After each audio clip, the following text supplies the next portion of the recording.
Nous accueillons à présent l'invité de ce journal en duplex des studios de France Bleu Nord à Lille. Bonjour Brigitte Bourguignon.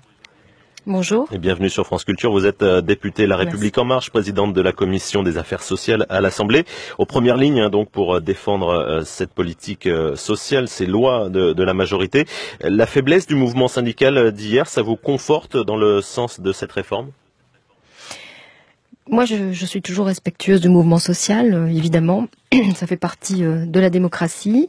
Mais pour autant, je suis aussi très respectueuse de la concertation. Et il y a eu une grande concertation qui s'est effectuée dans le calme, la sérénité.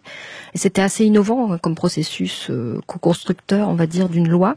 À l'issue duquel des syndicats comme la CFDT et FO se sont dit déçus de ce qu'il y avait au final dans le texte. Non, ils ont surtout dit qu'ils avaient obtenu des avancées. Ça, c'est ce que nous n'entendons jamais. Et d'ailleurs, vous voyez bien, il y a encore des possibilités d'aller en avant. Et c'est ce qu'ils font de manière constructive.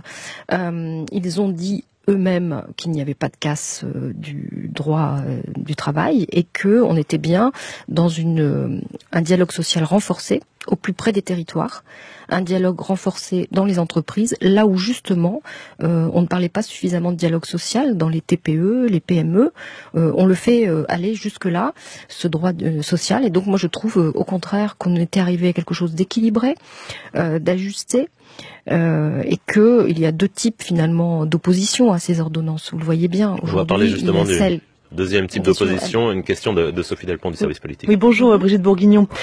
Après la manifestation à l'appel, la manifestation d'hier, la manifestation demain à l'appel de la France Insoumise, les députés France Insoumise dont vous avez pu apprécier la combativité dans l'hémicycle, la mobilisation des routiers à partir de lundi, celle des retraités jeudi, la mobilisation unitaire des fonctionnaires le 10 octobre, craignez-vous que ce double front de contestation politique et sociale puisse bloquer la politique d'Emmanuel Macron ? Alors, il faudrait peut-être dissocier aussi tous les mouvements parce que tous ne sont pas liés aux ordonnances du travail. Le mouvement des fonctionnaires n'est pas du tout celui-là. Le mouvement des retraités, c'est autre chose. C'est autour de la CSG. Donc voilà, il ne faut pas mélanger et faire amalgame de tous ces mouvements sociaux qui s'expriment. Pour autant, les ordonnances maintenant, elles sont adoptées. Il y aura une loi de ratification bientôt à l'Assemblée, mais elles sont adoptées. Moi, je préférerais qu'on se projette avec les partenaires sociaux vers la suite. Et il y a une suite, bien sûr, ça n'était qu'une première étape. Et il faut maintenant lancer les discussions sur l'assurance chômage, sur le grand chantier de la formation professionnelle qu'on va ouvrir, qui est vraiment le grand plan d'investissement pour les compétences, pour la formation professionnelle. Ça tombe bien, Brigitte Bourguignon, c'est justement sur tous ces thèmes-là et toutes ces réformes et ces textes qui vont arriver ensuite qu'on va vous interroger donc dans la séquence interview de ce journal dans quelques minutes. Maintenant, vous restez avec nous.